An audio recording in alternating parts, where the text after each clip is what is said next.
안녕하세요. 한혜솔입니다. 오늘부터 긴급재난지원금의 온라인 신청이 시작되는데요. 지급 대상과 방법 잘 확인하시고 꼭 접수하시길 바랍니다. 네, 5월 11일 증시 브리핑 시작하겠습니다. 지난주 국내 증시는 코로나19 이후 경제 재개에 대한 기대감과 또 미중 무역 분쟁 재점화 우려가 뒤섞이면서 혼조세를 보였죠. 종목별로 차별화된 움직임도 크게 나타났는데요.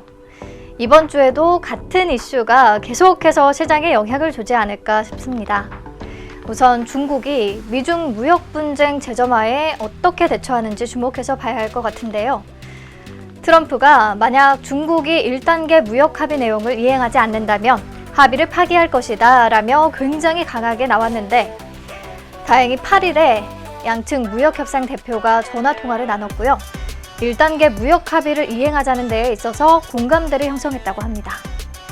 시장은 이보다 더 나아가서 중국이 코로나19로 입은 경제적 타격을 극복하기 위해 미국에 더욱 유화적인 태도를 보일 것으로 분석하고 있는데요.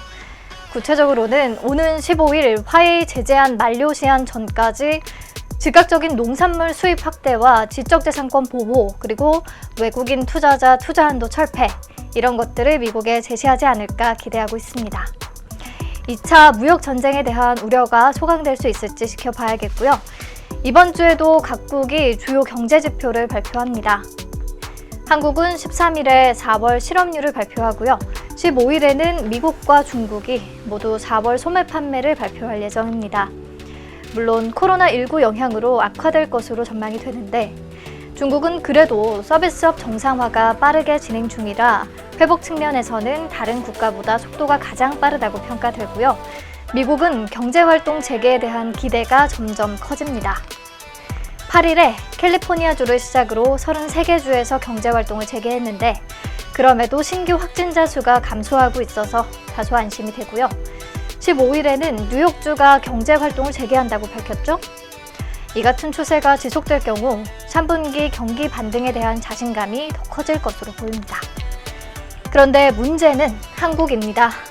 소강 상태였던 코로나19 사태가 새로운 국면을 맞았는데요. 이태원 클럽에서 집단 감염 사태가 발생했죠. 최근 한 자릿수로 줄었던 신규 확진자 수가 주말 사이에 크게 늘었습니다. 지금까지 총 75명이 확진 판정을 받았는데요. 전파 속도가 굉장히 빠르고 전염력도 높은 상황입니다.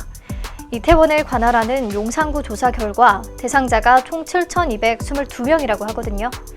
신규 확진자가 급증할 가능성도 배제할 수는 없습니다. 경제 재개 기대감이 부푼 상황에서 실망감이 클 수밖에 없고요. 이 부분이 우리 증시에 악재로 작용할 수 있겠습니다.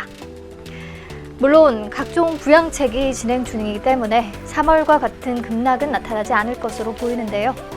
그래도 하반기 경기 정상화를 기대한 상황에서 신규 확진자 수가 계속 늘어난다면 투자 심리가 위축될 것으로 예상이 되네요. 네, 현재 시각 오후 1시 51분 지나고 있는데요. 코로나 재확산 우려에 국내 증시는 보합권이 유지되고 있습니다. 외국인과 기관이 양시장에서 매도세를 보이는 가운데 개인만이 매수에 나서고 있습니다. 종목별로는 코로나19 재확산 추세에 계약 재연기 가능성이 제기되면서 온라인 교육 관련주인 YBM넷과 메가MD, 청담러닝, 아이스크림 에듀 강세를 보이고 있고요. 진단키트 관련주인 시젠과 진매트릭스, 휴마시스, PCL도 오름세입니다. 두산푸얼셀은 두산그룹 경영 위기와 관련해 매각 기대감이 작용하면서 우선주까지 일제히 가격 제한폭까지 오른 모습이네요. 네, 다른 종목들은 키워드로 같이 만나볼까요? 네, 첫 번째 키워드, 뚜껑 열린 한국판 뉴딜. 네, 우선 지난 7일 홍남기 부총리가 한국판 뉴딜 사업의 청사진을 제시했죠. 첫째, 데이터와 5G, AI 등 이 디지털 인프라 구축. 둘째, 비대면 산업 집중 육성. 셋째, SOC의 디지털화. 이렇게 3대 영역 프로젝트가 중심이 된다고 설명했는데요. 요약을 하면 경제 디지털화를 중심으로 하기 때문에 기존 토목 사업 위주의 경기 부양책과는 성격이 많이 다릅니다. 그리고 이 3대 영역 프로젝트와 함께 10대 중점 추진 과제를 언급했는데요.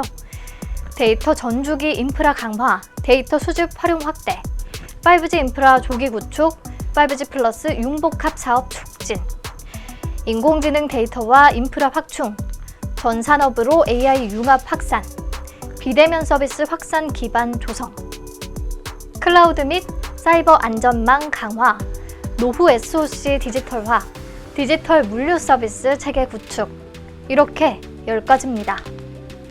프로젝트별 세부 사업 내용은 이달 말까지 마련해서 다음 달 초에 발표하겠다고 하는데요. 이 발표 직후에 관련주들이 굉장히 뛰었어요. 5G와 데이터, AI 관련주들 7일과 8일에 연이어 오름세를 이어갔는데 어제는 문재인 대통령이 취임 3주년 특별 연설을 가졌고요. 이 자리에서 또다시 한국판 뉴딜이 언급이 됐습니다. 한국판 뉴딜은 디지털 인프라를 구축하는 미래 선점 투자다. 5G 인프라 조기 구축과 데이터를 수집, 축적, 활용하는 데이터 인프라를 구축을 국가적 사업으로 추진하겠다. 이 부분에서 우리가 5G와 데이터 관련주들에 관심을 가져야겠다는 생각이 들었고요. 이어서 또 이런 말을 했거든요. 의료와 교육, 유통 등 비대면 산업을 집중 육성하고 국가 기반 시설의 인공지능과 디지털 기술을 결합해서 스마트화하는 대규모 일자리 창출 사업도 적극 전개하겠다. 얼마 전 김용범 기획재정부 1차관이 비대면 서비스는 원격 의료 제도화가 아니라고 선을 그었지만 의료 부문 비대면 산업을 언급했기 때문에 원격 의료 도입을 위한 사전 작업이 이루어지지 않겠냐는 분석도 나옵니다.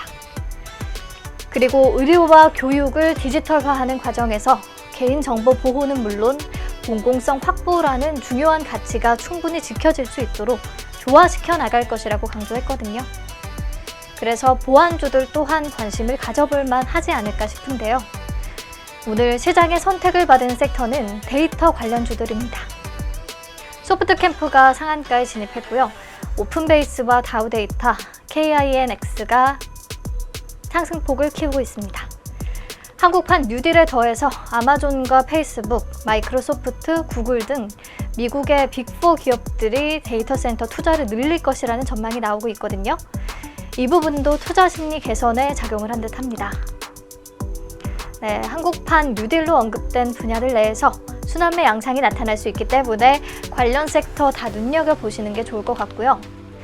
문 대통령이 3주년 특별 연설에서 추가로 언급한 것 중에 짚고 넘어가야 할 부분이 이 신산업 육성 분야로 크게 4가지를 꼽았거든요. 시스템 반도체와 5G, 바이오 헬스, 미래차. 구체적인 내용 그림으로 확인해 보시고 관련주들 꼽아보시면 좋을 것 같네요. 네, 다음 키워드 만나보겠습니다. 명품 패션 브랜드 한섬, 더 오를까? 네, 여러분 타임과 마인, 시스템, SJ. 여성분들이라면 한 번쯤 들어본 의류 브랜드죠. 클로웨와 랑방, 발리, 지미추도 마찬가지일 텐데요. 모두 한섬 그룹이 보유하고 있는 명품 패션 브랜드들입니다. 그리고 현대백화점 그룹의 패션 계열사이기도 하죠. 오늘 한섬 주가가 크게 뛰면서 변동성 완화 장치가 발동되기도 했는데 그 이유 크게 2가지로 꼽아볼 수 있을 것 같아요. 첫째, 코로나19 여파에도 불구하고 실적이 선방했다는 부분입니다. 한섬은 1분기 영업이익이 전년 동기 대비 11.5% 감소했고 매출액도 13.1% 줄었는데 앞서 실적을 발표한 현대백화점 그룹의 백화점 부문 매출액은 17.7%나 줄었고 영업이익은 65.3% 급감했거든요. 내점객이 크게 줄어들면서 여성, 남성 패션 매출이 20% 이상 넘게 하락한 상황에서 이 한섬의 실적은 백화점 전체 매출 하락이나 같은 여성 패션 브랜드와 비교해도 상대적으로 선방했다는 평가입니다. 명품의 불황 방어력을 입증한 셈이 있고요. 또 온라인 채널의 빠른 성장으로 오프라인의 판매 부진이 일부 상쇄됐습니다. 이런 상황에 앞으로 더 한섬하우스 2개점과 현대 프리미엄 아울렛 그리고 현대 여의도 파크원 백화점 입점이 예정돼 있거든요. 판매 채널이 추가되면서 유통망이 확장되면 월 매출이 20억 원으로 증가할 것이라는 분석이 나오고요. 이 때문에 증권사들이 목표 주가를 높여자고 있습니다. 네, 2번째 이유는 화장품 산업 진출 소식입니다. 1987년 창사 이후 처음으로 패션 이베이 사업에 뛰어드는 건데요. 최근 내수 침체로 패션 업계가 어려움을 겪으면서 사업 다각화를 통해 신규 성장 동력을 확보하려는 전략으로 보입니다. 화장품에 의약 성분을 더한 기능성 화장품 전문 기업인 클린젠의 지분을 51% 인수해서 화장품 사업에 진출한다고 밝혔는데요. 클린젠은 청담동 클린피부과와 신약 개발 전문 기업인 프로젠이 공동 설립한 회사고요. 미백과 주름, 탄력에 효과가 있는 고기능성 화장품 개발 노하우를 보유하고 있습니다. 화장품 시장 중에서도 프리미엄 스킨케어 시장을 정조준한다는 계획인데요. 타임과 마임, 이런 의류 브랜드들도 굉장히 고급스러운 이미지가 있잖아요. 그래서 이 고품격 이미지를 화장품 사업에도 이어갈 계획이라고 하네요. 내년 초에 론칭할 예정인데 브랜드 네이밍부터 패키지 디자인까지 고품격 패션 DNA를 이식하겠다고 하니까요. 어떤 브랜드가 탄생할지 기대가 많이 되네요. 그리고 한섬은 현대백화점 계열사이기 때문에 이미 현대백화점과 현대백화점 면세점 이렇게 프리미엄 화장품 핵심 유통 채널을 보유하고 있잖아요. 이 시너지를 극대화할 수 있을 것으로 기대가 됩니다. 네, 오늘 증시 브리핑은 여기서 마칠게요. 제가 목 상태가 조금 좋지 않아서 오늘 말소리가 좀 고르지 않았던 점 양해 부탁드리고요. 내일 다시 만날게요.